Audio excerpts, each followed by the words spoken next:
नमस्ते लाडक्या बहिणींनो, ग्रामसेवकांवर लाडक्या बहिणीची जबाबदारी येऊन ठेपलेली आहे। महाराष्ट्र शासनाने महिलांच्या आर्थिक सक्षमीकरणासाठी मुख्यमंत्री माझी लाडकी बहीण योजना सुरू केलेली आहे। या योजनेअंतर्गत पात्र महिलांना दर महिना 1500 रुपये दिले जातात आणि थेट ते आधार लिंक असलेल्या त्या महिलांच्या अकाउंटमध्ये ते पैसे जमा होत आहेत।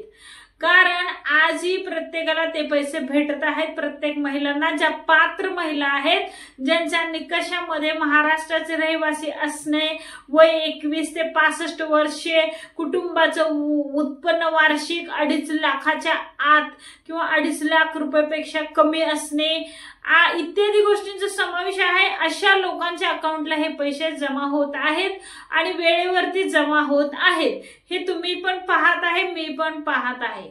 अर्ज प्रक्रियेत अर्जाची पडताळणी करण्याची जबाबदारी अंगणवाडी सेविकांच्या वर आतापर्यंत आहे। त्यांच्यावरच ती जबाबदारी त्यांच्यावरच देण्यात आलेली आहे शासनाद्वारे। त्यांना अर्जामधील माहितीची शहानिशा करून पात्र लाभार्थीची यादी तयार करण्याचे कार्य दिले गेले आहे। आता तसेच ग्रामसेवकांच्यावरही ओझं लादण्यात येत आहे, असा शासनाचा विचार होत आहे। अर्ज मंजुरी होऊनही काही महिलांच्या खात्यात पैसे जमा न झाल्यास त्याची कारणे शोधणे आणि काय कारण आहे हे आवश्यक आहे का। उदाहरण, बँक खाती आधारशी लिंक नसेल किंवा तुमचा आधार सीडिंग स्टेटस सक्रिय नसेल तर तुमचे पैसे जमा होऊ शकत नाहीत। महिलांनो, जर तुमचं बँक आधार सीडिंग आहे का चेक करा, आधार लिंक आहे का चेक करा, अर्जाची स्थिती तपासा। यासाठी या योजनेबाबत अधिक माहितीसाठी अधिकृत वेबसाईटला तुम्ही भेट द्या, जेणेकरून तुम्हाला ह्या गोष्टी तुमच्या समजल्या जातील की हप्ता का आला नाही।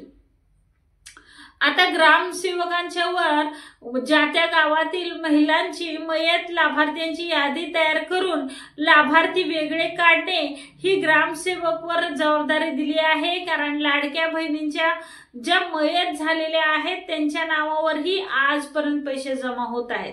बघा, मृत्यूचा क्रम काय आहे। डेली कितीतरी महिला आपल्या महाराष्ट्रात मृत्यू पावत आहेत। लाडक्या बहिणीची माझी लाडकी बहीण योजनेअंतर्गत लाभार्थ्याच्या यादीतील मयत लाभार्थ्याची माहिती अद्ययावत ठेवणं अत्यंत महत्त्वाचं आहे। सध्याच्या माहितीनुसार या प्रक्रियेची छाननी करण्यास जबाबदारी अंगणवाडी सेविकांच्या वरती होती, पण ते अजूनपर्यंत त्याच काम करत आहेत। पण आता त्यांना अर्जाची पडताळणी करून पात्र लाभार्थ्यांची यादी तयार करण्याचं खूप मोठं काम आहे आणि कार्य दिलं गेलं आहे त्यांना पण त्याद्वारे त्यांना ग्रामसेवकांच्या अधीन पण हे काम देण्यात आलं आहे। लाडकीबहीण.in महाराष्ट्र.gov.in या मयत लाभार्थ्यांची नावे यादीतून त्यांना समजण्यासाठी वगळण्यासाठी ती नावे यादीतून अंगणवाडी सेविका संबंधित माहिती गोळा करीत आहेत। कारण गावातील सर्व डेटा त्यांना शासनाला पोहोचवायचा आहे, ती उच्च अधिकाऱ्यांना सादर करत आहे। त्यानंतर संबंधित विभाग ही माहिती तपासून त्यानुसार मयत लाभार्थ्यांचे पैसे जमा होणं बंद होऊन जाईल। यादीत आवश्यक ते बदल ही करण्यात येत आहेत, कारण जेणेकरून ग्रामसेवकांची ही भूमिका या पातळीवरती गरजेचे आहे। या प्रक्रियेत काय आहे याबाबत आपण स्पष्ट माहिती उपलब्ध नाहीये, पण ग्रामसेवकांना देखील ग्रामपंचायतींना देखील शासन आदेश देण्याचं ठरवत आहे। तथापि स्थानिक प्रशासनाच्या धोरणानुसार ग्रामसेवकांना या प्रक्रियेत सहभागी केलं जाऊ शकतं, कारण मयत नोंद त्यांच्याकडेच असते आणि अधिक तपशिलासाठी आपल्या तालुक्याचा महिला व बाल विकास विभागाशी आपण संपर्क करू शकतो की ज्या लोकांचे हप्ते जमा नाहीयेत, ज्यांचे मयत झालेले लोक आहेत त्यांच्या पण नावाचे हप्ते जमा आहेत पण इथून पुढे ते हप्ते जमा होणार नाहीत। महिलांनो, असे अनेक पद्धतीने अनेक पद्धतीने लाडकी बहीण योजनेमध्ये बदल घडवत आहे शासन, अनेक पद्धतीने पडताळणी करत आहे, प्रत्येक कामकाज सुरेख आणि पारदर्शी कसं होईल यावरती शासन भर देत आहे आणि ते पैसे जमा कसे करता येतील पात्र लाभार्थ्यांना फक्त त्याचा फायदा कोणीही अन्य लोकांनी घेऊ नये यासाठी शासनाचे प्रयत्न सुरू आहेत।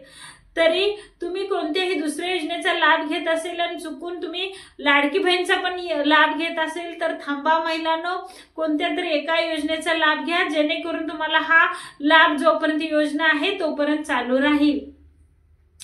आणि बऱ्याचशा महिला अशा आहेत की ज्यांना पैसेच भेटले नाहीत, लाडकी बहीण योजनेचा फेब्रुवारीचा हप्ता भेटला नाही। अनेक जण कमेंट करतात जानेवारीचा हप्ता भेटला नाही, तर कमेंट मध्ये सांगा, मी त्याच्यावर लाईव्ह घेणार आहे। रोज एका योजनेबद्दल आपण माहिती देण्यास सुरू करणार आहोत, त्याआधी मी तुम्हाला तसं जाहीर करेन आणि मग आपण भेटत चालू, जेणेकरून तुमच्या प्रत्येकाचे प्रॉब्लेम सोडवण्यासाठी मला काहीतरी तुम्हाला मदत करता येईल।